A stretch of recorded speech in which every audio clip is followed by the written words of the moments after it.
افغانستان کی سرزمین پر مزید پاکستان کی ایئر فورس دہشت گردوں کے ٹھکانوں کو نشانہ بنائے گی، یا پھر جو شہروں کے اندر جو ہے آپریشنز ہیں انٹیلیجنس بیسڈ آپریشن وہ بھی شروع کیے جائیں گے، کیونکہ اس بات کا قوی امکان ہے اور خدشات ہیں کہ بڑی تعداد میں دہشت گرد بڑے شہروں تک بھی پہنچ چکے ہیں۔ لیکن جو کرکس ہے جو آج کا، وہ آرمی چیف کا خطاب ہے۔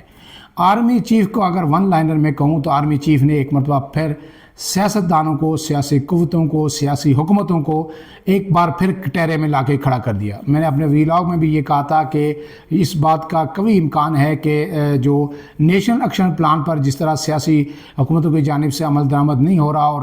بار بار پاک فوج اس کا اظہار بھی کرتی ہے کہ سیاستدان اپنے حصے کا کام نہیں کر رہے، ہم تو اپنی جانیں دے رہے ہیں، تو اس چیز کو آج ضرور ایڈریس کیا جائے گا، اور وہی بالکل ہوا جو میں نے آپ سے کہا تھا۔ اور اس سے پہلے جو آپ کو پتہ ہے کہ DGI/SPR نے پریس کانفرنس کی تھی، اس میں بھی انہوں نے یہ کہا تھا کہ جو آپریشنز ہیں یہ تو نیشنل ایکشن پلان کا ایک حصہ ہے جو کائنیٹک آپریشن کیے جاتے ہیں، اس کے 14 نکات پر اتفاق ہوا تھا نیشنل ایکشن پلان کے۔ ان 14 نکات کی جو ذمہ داری ہے ان کو پورا کرنا، ان کے آگے بڑھانا، یہ ذمہ داری سیاسی حکومتوں پر ہے، صوبوں پہ ہے، وفاق پہ ہے، اس پہ کام نہیں ہو رہا۔ آج آرمی چیف نے اسی چیز کا اظہار کیا اور بہت ہی کھلے اور واشکاف الفاظ میں کیا، گویا سیاستدانوں کو ایک طرح سے چارج شیٹ کیا۔ آرمی چیف نے کیا کہا وہ میں آپ کے سامنے رکھ دیتا ہوں۔ Army chief general Singh Asif Munir نے کہا کہ ہمیں گورننس بہتر کرنے اور مملکت پاکستان کو ہارڈ سٹیٹ بنانے کی ضرورت ہے۔ ہم کب تک ایک سافٹ سٹیٹ کے طرز پر بے پناہ جانوں کی قربانیاں دیتے رہیں گے؟ گورننس کے گیپس، یعنی حکومتوں کی جو نااہلی ہے، طرز حکمرانوں کی جو نااہلی ہے، جو طرز حکمرانی کی خامیاں ہیں، گورننس کے گیپس کو کب تک افواج پاکستان اور شہداء کے خون سے بھرتے رہیں گے؟ یہ آج کا لب لباب ہے اس جو پارلیمانی قومی سلامتی کمیٹی کا جو اجلاس تھا، کہ ایک مرتبہ پھر جو ہے آرمی نے واشکاف الفاظ میں سیاستدانوں کے متنبع کیا ہے کہ اگر دہشت گردی اس ملک سے ختم کرنی ہے، اس کا قلع کما کرنا ہے، تو سیاستدانوں کو آپس میں جو لڑائی جھگڑے ہیں ان سے ہٹ کر جو ان کے کرنے کے کام ہیں، جو ان کے حصے کا کام ہے، وہ فوری طور پر کرنا ہوگا۔ آرمی چیف نے اپنے جو خطاب میں کہا کہ ملک کی سلامتی سے بڑا کوئی ایجنڈا نہیں، کوئی تحریک نہیں، کوئی شخصیت نہیں۔ شخصیت، انہوں نے کہا کہ کوئی بھی شخصیت، کوئی بھی چاہے کتنا ہی بڑا ہو، ملک کی سلامتی سے بڑا نہیں ہے، اور اس کو ملک کی سلامتی کے ساتھ کھلواڑ کرنے کی اجازت نہیں دی جائے گی۔ آگے انہوں نے کہا کہ پائیدار استحکام کے لیے قومی طاقت کے تمام عناصر کو ہم آہنگی کے ساتھ کام کرنا ہوگا، یہ ہماری اور ہماری آنے والی نسلوں کی بقا کی جنگ ہے۔ آرمی چیف نے کہا ہے کہ ہمیں بہتر گورننس اور مملکت پاکستان کو ہارڈ سٹیٹ بنانے کی ضرورت ہے۔ ہم کب تک ایک سافٹ سٹیٹ کے طرز پر جانوں کی قربانیاں دیتے رہیں گے؟ اور پھر انہوں نے علماء سے بھی درخواست کی کہ وہ خارج کی طرف سے اسلام کے مسخ شدہ جو تشریح ہے اس کا پردہ چاک کریں۔ سپہ سالار نے کہا کہ اگر یہ ملک ہے تو ہم ہیں، لہٰذا ملک کی سلامتی سے بڑھ کر ہمارے لیے کوئی چیز نہیں۔ پاکستان کے تحفظ کے لیے یک زبان ہو کر اپنی سیاسی اور ذاتی مفادات کو بالا تر ہو کر ایک بیانیہ اپنانا ہوگا۔ پوری جو یہ ان کی تقریر ہے اس میں سیاستدانوں کا ایڈریس کیا گیا ہے، انہیں کہا گیا ہے کہ آپ کو ذاتی سیاسی مفادات سے بالا تر ہونا ہوگا، اور پھر علماء کو بھی کہا گیا ہے کہ آپ بھی اب جو ہے ہمت کا مظاہرہ کریں، اور یہ خارج کا جو بیانیہ ہے جو اسلام کا چہرہ مسخ کر رہے ہیں، جس طرح وہ لوگوں کو جو ہے موٹیویٹ کرتے ہیں اور ان کی برین واشنگ کرتے ہیں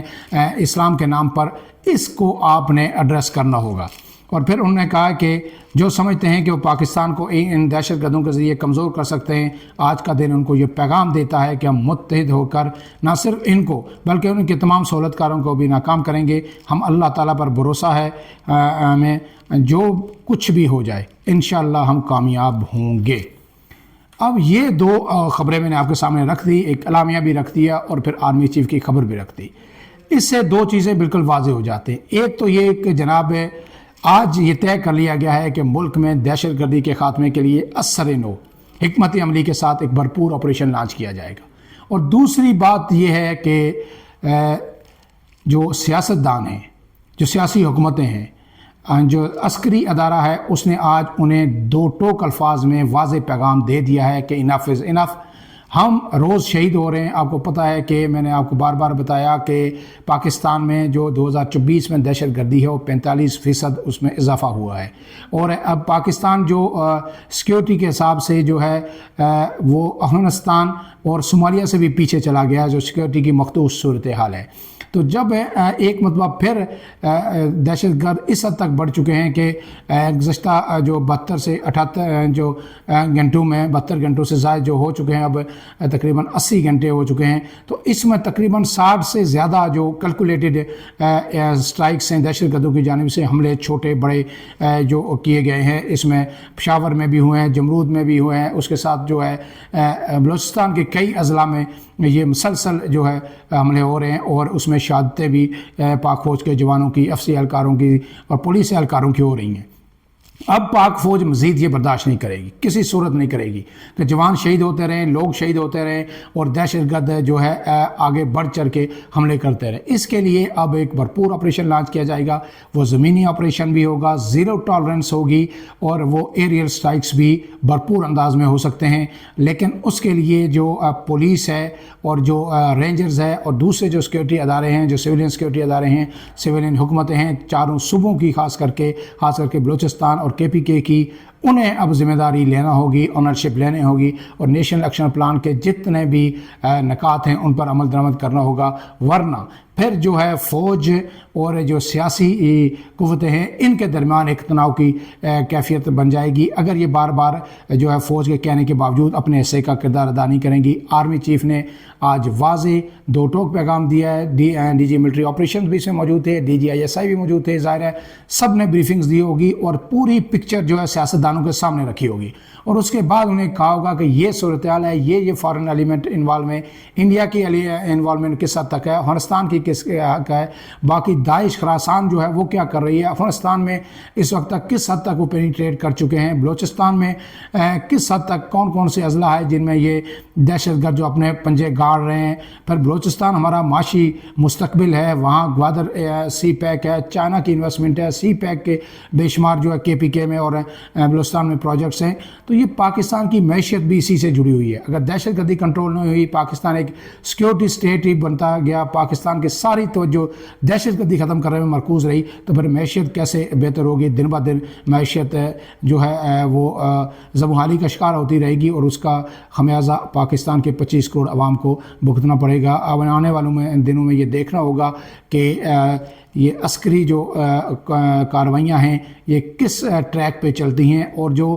سیاسی قوتیں ہیں جن میں پی ٹی آئی نے آج ظاہر اجلاس میں شرکت نہیں کی، پی ٹی آئی کیا رخ اختیار کرتی ہے؟ کیونکہ قومی اس پہ جو میں نے آپ کو اعلامیہ بتایا، اس میں بھی تشویش کا اظہار کیا، افسوس کا اظہار کیا گیا کہ آج جو اپوزیشن کی جو جماعتیں ہیں انہوں نے شرکت نہیں کی، پی ٹی آئی نے شرکت نہیں کی. حالانکہ یہ قومی اسلامتی کا کاز تھا، اور آج پی ٹی آئی کو ہر صورت اس میں آنا چاہیے تھا اور اپنا موقع بڑے ٹھوس اور دو ٹوک انداز میں رکھنا چاہیے تھا. لیکن ہم بار بار یہ کہہ رہے ہیں کہ اگر پی ٹی آئی کو لانا تھا تو ہو سکتا تھا جس طرح اعظم سواتی نے صبح سویرے دروازے کھل گئے تھے، اڈیالہ جیل کے جا کے ملاقات کی تھی 26 نومبر سے پہلے جب سنجانی میں آ کے پی ٹی آئی بیٹھی تھی، تو آج صبح بھی جو ہے نا 7-8 بجے 11 بجے یہ اجلاس شروع ہوا، یہ ملاقات ہو سکتی تھی. سیاسی کمیٹی کے 4-5 لوگ جاتے، عمران خان سے ملتے، ان سے ہدایات لیتے، ان کو کنونس کرتے اور مینڈیٹ لے کے آتے، اور پھر یہ پیغام جاتا کہ اس مدعے پہ عمران خان اور پی ٹی آئی بھی ہماری فوج کے ساتھ پوری قوم کی طرح ان کے ساتھ کھڑی ہے. لیکن بدقسمتی سے ایسا نہیں ہو سکا. فی الحال کے لیے اتنا ہی. عمران اعظم کو دیجیے اجازت. اللہ حافظ.